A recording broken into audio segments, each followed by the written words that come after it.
Selamat sore, kembali ketemu dengan Veteriner Murai Batu Semarang. Ya, ini menanggapi pertanyaan-pertanyaan dari teman-teman pemula. Ya, dalam masalah penjodohan. Ini saya sampai, waduh, pertanyaan semua. Pak, kenapa jantan setelah dimasukkan kandang ternak kalah dengan betina? Itu yang menjadi pertanyaan semua. Sebetulnya kalau jantan itu kalah dengan betina, itu suatu proses yang bagus. Itu proses awal yang bagus. Beda kalau jantan itu buala. Begitu dimasukkan, jantan dibantai sampai mati. Itu yang bahaya. Tapi kalau betina itu menang dengan jantannya, itu biasanya betina itu tidak sampai bisa membunuh jantan, itu tidak mungkin. Ya pernah ada satu orang yang bilang sama saya kalau betinanya membantai jantan sampai jantannya mati. Itu pernah kejadian juga. Tapi secara garis besar tidak ada betina itu bantai sampai mati, itu tidak ada. Jadi untuk jantan-jantan yang kalah dengan betina itu biarkan saja. Semua itu proses. Kalau tidak ada proses itu memang DNR, begitu dimasukkan kawin, itu DNR hanya mungkin. Ya, itu karena burung-burung itu sudah terlatih lama dari kecil seperti ini. Contoh, ini anak ekor panjang F3 ini dimasukkan kawin. Itu, tapi perawatannya itu lama ini. Burung ini bisa masuk kandang, masuk keluar masuk itu suatu proses. Kita membentuk segini itu tidak hanya 1-2 bulan. Ya.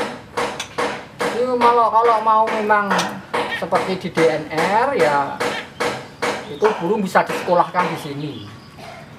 Di sini saya terima sekolah untuk menjadi induk poligami. Tapi dengan satu syarat, total harus bagus. Hasil dari poligami. Nanti di rumah jodohkan mudah. Saya membuat sekolah murai. Itu. Bentar lagi mungkin 2 bulan lagi sudah jadi kan. Sekolah murai. Sekolah murai itu tidak hanya sekolah untuk gantangan. Tapi di sini sekolah untuk jadi jantan tangguh. Ada. Bayarnya lebih mahal daripada yang sekolah untuk gantangan. Jadi jantan yang kalah, kembali lagi ke jantan yang kalah itu dimasukkan kok jantannya kalah, karena jantan itu masih perlu kondisi dengan lingkungan. Masih perlu kondisi dengan lingkungan. Itu bahayanya kalau jantan kalah itu, kalau jantannya nanti sudah kondisi, betinanya dibalik diajar, betina bisa mati. Makanya dalam suatu kandang ternak itu harus ada tempat untuk sembunyi betina bila dikejar jantan. Ya, harus ada. Entah itu dikasih genting, entah itu pakai triplek, entah itu pakai bahan yang lain. Betina itu harus bisa bersembunyi kalau dikejar si jantan. Wah, itu menjadi PR bagi pemula-pemula itu. Kalau di sini kandang saya itu pasti sudah ada tempat sembunyi. Ada yang bilang sembunyi di glodok, tetap dikejar. Betina kalau dikejar jantan masuk glodok, mati di glodok nanti. Diajar oleh jantannya. Jadi jantan-jantan yang kalah itu karena belum kondisi. Jadi dia masih menyesuaikan dengan lingkungan. Loh Pak, begitu sebelumnya tuh gacor, kemudian dimasukkan di dalam kandang ternak, itu nggak mau bunyi. Itu, ya semua butuh proses. Jadi jantan itu di kandang gantung, gacor minta ampun. Tapi begitu dia dimasukkan kandang tangkar, ada betinanya, dia diem aja, nggak mau bunyi. Itu suatu hal yang wajar juga. Karena jantan itu butuh kondisi. Karena jantan-jantan yang dimasukkan itu kan belum pernah dimasukkan di dalam kandang tangkar. Gitu. Jadi dia perlu adaptasi. Itu. Jangan terus takut. Kalau kita mau ternak itu jangan takut-takut. Yang penting kandang itu memenuhi syarat, ada tempat bersembunyi, aman. Misalkan kita jodohkan. Jodohkan itu sebetulnya kita cari kita yang bisa mengamati di kandang terus. Misalkan pas hari libur, pas Sabtu atau Minggu libur, kita kan bisa mantau terus kondisi burung gimana. Tapi kalau kita misalkan hari Senin, hari sibuk ya, pagi kita masukkan, kemudian 3 tenaga kerja pulang, kalau kita nggak bisa kontrol ya betinanya sudah terkapar. Karena jantan itu kalau yang galak itu sadis, yang dihajar itu kepala bagian belakang, jadi otak kecilnya dipatuk 7 kali mati. Itu untuk, jadi jangan takut jantan itu kalah dengan betina, biarkan aja. Kita tinggal ngamati kondisi di dalam kandang. Kalau betina itu beringas ya harus kita pisahkan. Tapi kalau enggak, hanya ngejar kemudian jantannya terbang, itu enggak masalah. Tetap aja di dalam sangkar, jadikan satu. Terus gimana mensiasati? Wadah pakan dibuat 2. Biasanya jantan kalah mau makan dikejar betina. Ya, itu dibuat 2 tempat makan, 2 tempat minum. Kalau di kandang saya ini ya ada, jadi 2 tempat makan. Jadi jantan dan betina itu tetap bisa makan. Itu jadi lanjutkan aja jantan yang kalah dengan betina. Itu suatu proses. Itu proses yang bagus. Kemudian kalau jantan yang galak gimana? Ya ini menjadi suatu kendala yang sangat ekstrim dalam ternak mula. Karena banyak sekali pemula yang mengalami betina itu dibantai oleh jantan. Ya. Jantan galak itu memang bawaan. Jadi dari bawaan jantan. Kenapa jantan itu bisa galak gitu? Itu satu, karena faktor genetik. Burung-burung yang faktor, burung-burung yang faktor itu mempunyai kecenderungan untuk menghajar betina pada saat penjodohan. Gimana cara menanggulangi burung-burung yang faktor itu? Satu, kandang harus ada sekatnya. Kandang harus ada sekat.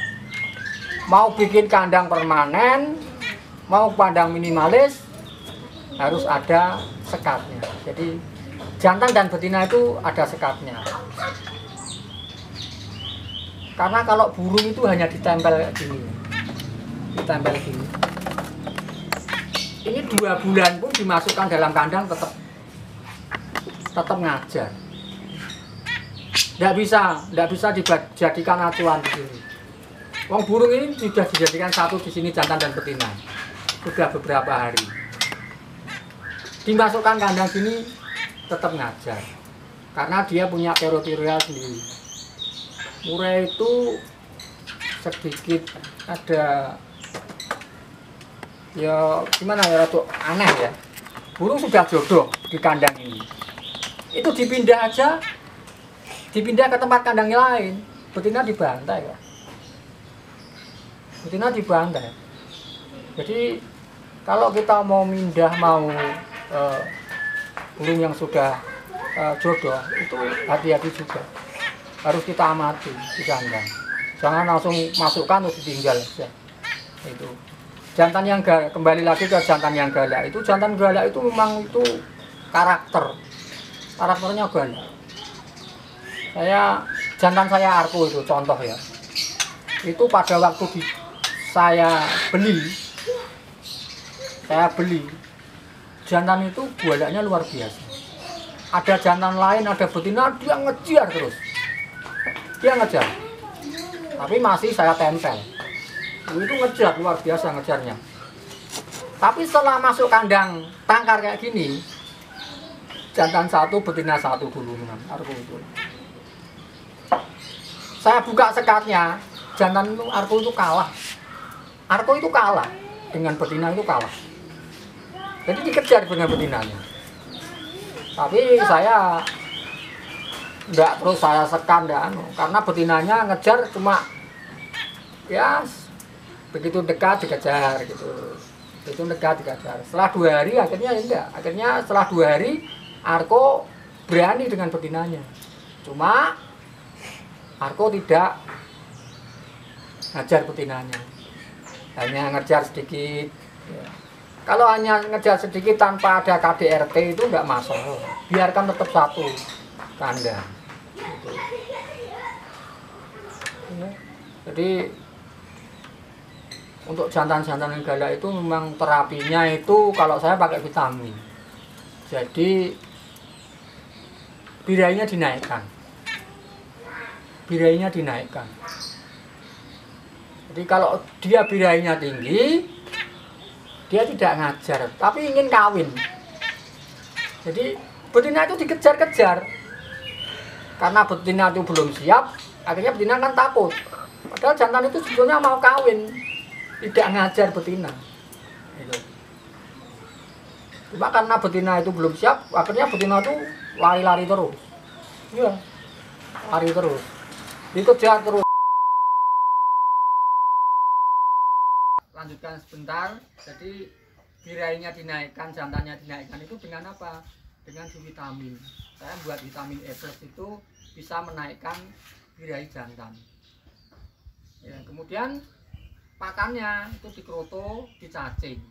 Ya, krotonya ditatasi vitamin E+, kemudian dicacing. Nah, itu nanti yang menaikkan birai.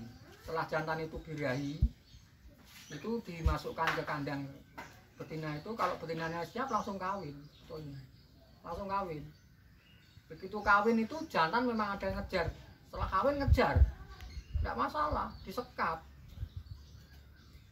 Betina itu kalau sudah siap, sudah bikin sarang, itu kawin 1 kali, itu telur 3, 4 itu jadi semua.